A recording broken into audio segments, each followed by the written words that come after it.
सब सुख लहे तुम्हारी सरना, तुम रक्षक काहू को डरना।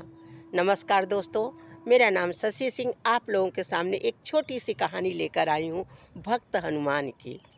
भक्त हनुमान के बारे में सभी लोग जानते हैं। बजरंगबली, पवन सूत, अ, हमारे संकट मोचन, अनेक नामों से उन्हें लोग बुलाते हैं और वो सभी के संकट दूर करते हैं।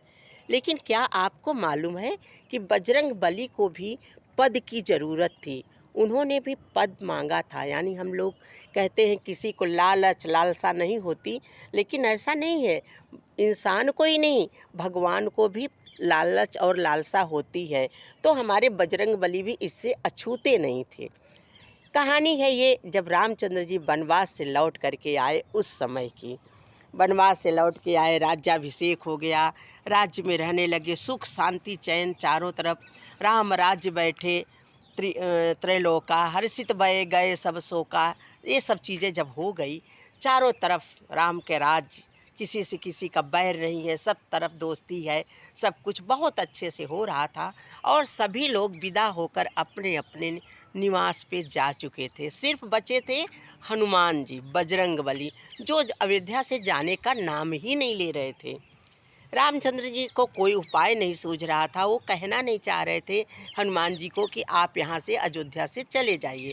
उन्होंने सीता माता से कहा कि ऐसा है कि अब हनुमान से आप बोलिए कि वो बहुत दिन हो गया सेवा कर लिए, वो अपने स्थान को लौट जाएं। माता ने कहा ऐसा है, वो मेरा पुत्र है और मैं पुत्र को अपने घर से नहीं निकाल सकती हूँ। उन्होंने थोड़ा ताना भी मारा रामचंद्र जी को कि आपके यहाँ होता होगा पुत्र को घर से निकालने का, मेरे यहाँ ये नहीं होता, मैं उन्हें घर से जाने के लिए कभी नहीं कहूँगी।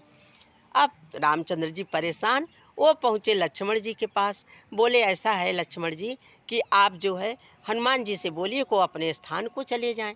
हनुमान जी बोले भैया, जिसकी वजह से मेरी जान बची, जो संजीवनी बूटी लाया और मुझे जिंदा किया, मैं उसको कैसे कह सकता हूँ को यहाँ से चला जाए। मैं नहीं कह सकता हूँ, मुझ में ये हिम्मत नहीं है। अब वो भरत जी के पास गए। भरत जी ने कहा, जब रामचंद्र जी ने भरत जी से कहा कि भरत जी आप हनुमान जी से कहिए को अब अयोध्या का कार्य हो गया है, सब कुछ ठीक ठाक हो गया है, अब वो यहाँ से अपने निवास पे चले जाएं। भरत जी ने हाथ जोड़कर दंडवत प्रणाम किया और बोले प्रभु, मुझसे ये नहीं होगा, मैं नहीं कहूँगा। जब मैं आपके वियोग में तड़प रहा था, मेरी जान जा रही थी, तो ये हनुमान आकर के सूचना दिए थे कि आप सही सलामत हैं और आप अयोध्या वापस आएंगे, तो मैं उन्हें नहीं कह सकता हूँ यहाँ से जाने के लिए।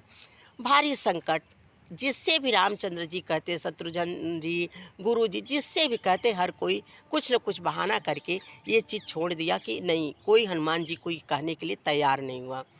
सभा बैठी हुई थी, हनुमान जी भी बैठे हुए थे चरणों में प्रभु श्री राम जी के। रामचंद्र जी ने कहा कि हनुमान, अब यहाँ का सारा कार्य हो गया है, तुम यहाँ से अपने स्थान के लिए जा सकते हो, अगर तुम्हें कुछ चाहिए तो तुम बोलो। बजरंगबली उनका पैर पकड़कर बैठे हुए थे। बोले हाँ प्रभु, मुझे भी कुछ चाहिए। बोले बोलो क्या चाहिए, मैं तुम्हें एक पद देता हूँ, और ऐसा है कि तुम जब यहाँ से जाना नहीं चाहते हो तो मैं तुम्हें एक राज्य देता हूँ, वहाँ पे जा कर के तुम राज्य करो, सुख से रहो, एक पद मैं तुम्हें देता हूँ। बजरंगबली बोले प्रभु, मुझे एक नहीं 2 पद चाहिए। प्रभु मुस्कुराए, बोले ठीक है, कोई बात नहीं, बोलो क्या चाहिए तुमको। बोले प्रभु, दंडवत प्रणाम कर रहा हूँ, आपका पैर पकड़ के बैठा हूँ, आप इनकार नहीं करिएगा, मुझे 2 पद चाहिए। पूरी सभा भरी हुई थी, सारे गुरुजन, बड़े बड़े सभी साधु संत महात्मा। रामचंद्र जी का राज्य था, राज्य सभा लगी हुई थी, उस समय ये चीज़ हुआ। रामचंद्र जी बोले कि हाँ तथास्तु, मैं तुम्हें देने के लिए तैयार हूँ, बोलो तुम्हें क्या चाहिए। बजरंगबली ने दोनों पैर पकड़ लिए और बोले मुझे यही 2 पद चाहिए, जिनसे मुझे कभी दूर मत करिएगा। रामचंद्र जी, पूरी सभा अवाक। रामचंद्र जी तो अपनी बात में फंस चुके थे, इसलिए उन्होंने कभी भी उसके बाद फिर रामचंद्र जी ने हनुमान जी को अपने पास से जाने के लिए नहीं कहा। बोलिए सब लोग जय श्री राम। हनुमान जी को 2 पद मिल गए और हम लोगों को हनुमान जी की कृपा मिलती रहे। इसी के साथ आप सबका दिन शुभ हो, आप लोग स्वस्थ एवं सुखी रहें जहाँ से भी हों। आपको ये मेरा वीडियो अगर अच्छा लगता है तो इस पर कमेंट ज़रूर करके बताइएगा कि आप लोगों को कैसा लगता है। आप और सब्सक्राइब लाइक करना नहीं भूलिएगा। आप किस शहर से हैं, अगर आप लोग ये डालेंगे तो मुझे भी बहुत अच्छा लगेगा। जय श्री राम।